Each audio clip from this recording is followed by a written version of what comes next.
Vou falar rapidamente sobre alguns aspectos de Haskell que tem a ver com otimização e eficiência, tanto em termos de execução quanto em termos de consumo de memória. Mais especificamente, eu vou falar um pouco sobre laziness, né, ou avaliação preguiçosa, e recursão de cauda, ou chamadas de cauda. Então, laziness é algo inerente a Haskell. Haskell utiliza isso sempre que pode. Qual é a ideia? Em Haskell, uma expressão só é avaliada quando o resultado dela é absolutamente necessário. Aqui tem um exemplo de uma função f que soma dois números, né? Tem dois parâmetros e devolve a soma deles dois. E aqui tem um exemplo de como é que a gente chama a função f. Essa chamada aqui, o resultado dela vai ser essa expressão aqui, né? Subtração de 9 por 3, somada a aplicação de f a 3 e 5, mas essa computação aqui da direita só vai ser feita quando ela for necessária para realizar essa soma. Na verdade, isso também não é verdade. Essa expressão inteira só vai ser avaliada quando o resultado dela for necessário devido a uma interação com o mundo exterior. Por exemplo, porque o resultado dessa expressão vai ser impresso na tela, por exemplo. Enquanto isso não for necessário, Haskell simplesmente mantém na memória um grafo correspondente a essa expressão que não é avaliado, não é processado enquanto ele não for necessário. Então dá para ver isso na prática com esse exemplo aqui. Então a gente tem uma função f, é um f diferente do anterior. Opa. Então esse f está aqui, ó. É uma função que soma, ela recebe dois parâmetros, mas simplesmente ignora o segundo e soma o primeiro ao número 12. E aqui tem uma função g que realiza uma recursão infinita. Ela recebe um parâmetro c e o resultado dela é c somada a chamar recursivamente o próprio c. Uma computação numa linguagem estrita significa expressões são avaliadas na hora que o programa as vê pela primeira vez. Né? Java é assim, C é assim, C++ é assim, Swift é assim, JavaScript é assim. Quase todas as linguagens que a gente usa no dia a dia são assim. Né? Numa linguagem estrita, uma chamada a G nunca termina. Né? Por que nunca termina? Porque entra nessa recursão infinita. Em Haskell, porém, isso só acontece se o resultado da chamada for necessário por alguma razão. Então, vamos rodar isso aqui no GHCI, né? Declarou as duas funções. Aí agora, vamos pegar um exemplinho que está aqui no slide. Né? A gente chama a função f, f chama a função g. Né? Nesse caso, desculpa, essa chamada a f também chama a função g, sendo que, lembrando, f só usa o primeiro parâmetro, o segundo parâmetro nunca é usado.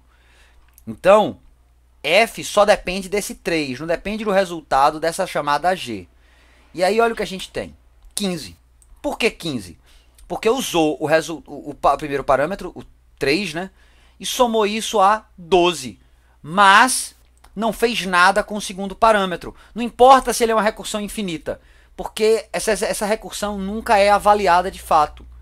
Em Java, em JavaScript, isso aí resultaria em recursão infinita, mesmo que esse cara aqui não seja usado.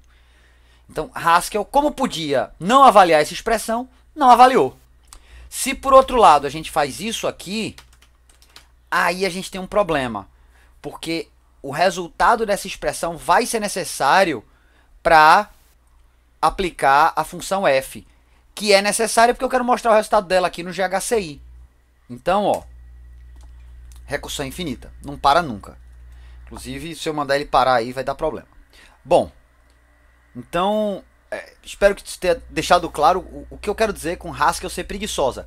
Ela absolutamente só avalia uma expressão quando o resultado é necessário. Né? Na teoria, significa, eu vou, por exemplo, somar o resultado da expressão com alguma outra expressão. Na prática, se eu não vou mostrar o resultado a alguém, por exemplo, no GHCI, ou imprimir na tela, a expressão simplesmente não é avaliada, porque não precisa. Então, com isso, a gente tem coisas malucas, como, por exemplo, a gente pode usar listas infinitas. Então, ó, aqui tem uma função que recebe duas listas e devolve a soma dos primeiros elementos dessas listas, supondo que as listas não sejam vazias, né? Por outro lado, opa, tem um errinho aqui. Ah, sim, é porque o nome da função é f, h. Então, essa função aqui, lembrando, né, antes de aplicar essa função, a gente já viu que em Haskell a gente tem enumerações, né? Então a gente pode produzir, desculpa, enumerações não, a gente pode produzir uma lista enumerando seus valores. Enumeração é outra coisa. Então, isso aqui vai produzir uma lista cujo primeiro elemento é 1, o segundo é o número 10 e vai ter todos os números inteiros entre 1 e 10, né? 2, 3, 4, 5, 6, 7, 8, 9.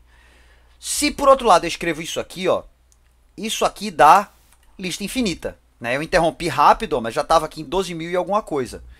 Como o Haskell é preguiçosa, porém, ela só olha para os elementos da lista dos quais ela precisa, dependendo do contexto. Por causa disso, eu posso fazer o seguinte, ó, aplicar a função h a essa lista aqui, né? Eita, ele continuou fazendo a computação. O Visual Studio ficou complicado aqui. Bom, tinha dado um probleminha com a recursão infinita. Isso é por causa do Visual Studio, então eu posso mostrar isso direto no GHCI. Né?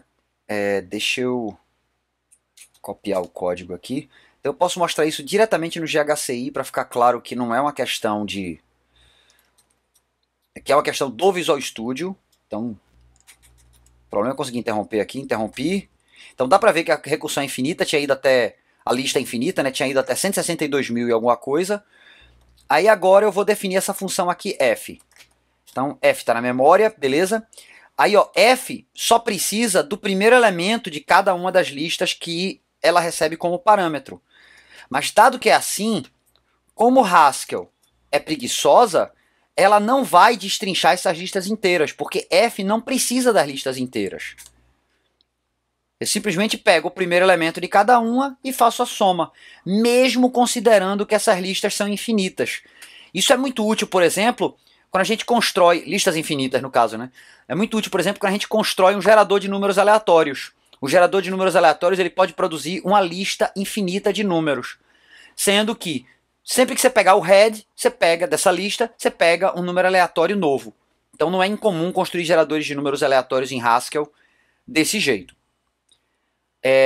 Mais uma coisa sobre Haskell e preguiça e avaliação preguiçosa é que ela não avalia uma expressão mais de uma vez se essa expressão estiver associada a uma variável. Então, se essa expressão estiver associada a uma variável, se a expressão for necessária de novo, Haskell simplesmente reutiliza os resultados da avaliação da expressão que já estão na memória, né? Então, isso evita um bocado de retrabalho. Só para terminar, eu vou falar um pouquinho, bem rapidinho, sobre chamadas de cauda ou recursão de cauda. Qual é a questão? É que, embora a gente, no dia a dia, quando está aprendendo a programar, não se preocupe muito com isso, na prática, a gente precisa, às vezes, de repetição infinita. A gente precisa de laço infinito, por exemplo, numa linguagem imperativa. Para quê? Por exemplo, para fazer jogo. A maioria dos jogos rodam em um laço que não acaba nunca. Né? Você pode jogar quantas vezes você quiser. Analogamente, se você quer fazer um servidor, o servidor, idealmente, roda para sempre. Ele nunca para de rodar. Né? Mas recursão cria um problema para esse tipo de aplicação. Porque cada chamada recursiva empilha um frame na pilha. Coloca um frame na pilha. E aí, obviamente, a pilha é limitada pela memória que você tem no computador. Consequentemente, dado um número suficientemente grande de chamadas recursivas, você pode ter estouro de memória, conhecido como estouro de pilha, né? Porque é o estouro de uma região específica da memória. O que é uma coisa indesejável, né? Porque nos impede de construir aplicações que demandam repetição infinita. Haskell soluciona isso através da ideia de chamadas de cauda. Qual é a ideia?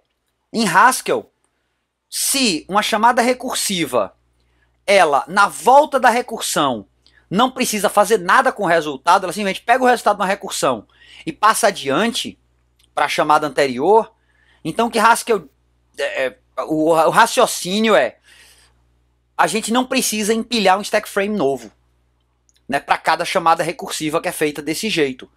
Então, ó, a gente pode pegar, por exemplo, essa definição alternativa aqui de fatorial. Abrir o Visual Studio de novo, o Visual Studio Code de novo. Então, ó, aqui, lembrando, né, fatorial a gente normalmente, FAT-T tradicional, a gente define desse jeito, né? FAT-T de n igual a n vezes... vezes FAT de n menos 1. Então, ó, a chamada recursiva aqui, ó, cada vez que acabar a chamada recursiva, que ela volta para quem chamou, a gente vai precisar fazer uma conta, né? O que significa que não dá para descartar esse quadro, esse frame da pilha, né? Ele tem que ficar lá, porque na volta da chamada eu vou querer fazer alguma coisa com a variável local dessa função, no caso um parâmetro dessa função.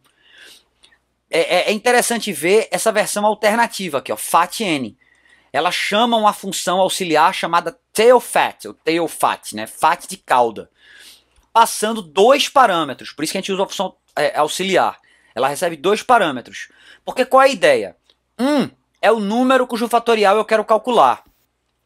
O outro é o resultado do cálculo até aquele momento.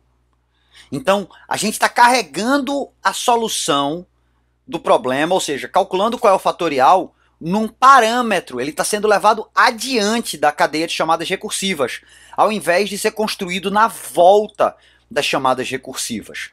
Então, o fatorial de 0 para um número x qualquer, que no caso vai conter a resposta, vai ser o próprio x, porque a gente supõe que se chegou aqui, isso é a resposta. Por outro lado, o fatorial de um n qualquer, arbitrário, vai ser igual, ó, a o fatorial de n menos 1, né, esse tailFat aplicado a n menos 1, dá um espacinho aqui, mas aplicado também a o produto entre n e o 1, que é o caso base. Né? 1 é o caso mais simples possível. Então, por exemplo, o fatorial de 4, aí a gente vai ter, vou botar isso como comentário aqui, fatorial de 4, aí a gente vai ter tailFat de 0, de 4 e 1. Isso aí, por outro lado, dá tailFat de 3 e 1 vezes 4, que é o n. Isso aí dá tailFat de 2 e 4 vezes 3. Então, pegou o n, multiplicou pelo que já tinha antes. Então, esse segundo parâmetro é uma espécie de acumulador do resultado. E aí, ó, tailFat de 2 vai ser igual a tailFat de 1 e 12 vezes 2. E aí, tailFat de 0 vai ser igual a 24, que é o que a gente acumulou até agora, que é o fatorial de 4. Então, como o resultado está sendo acumulado na ida da recursão e não na volta, na ida, a gente não precisa manter os stack frames na pilha.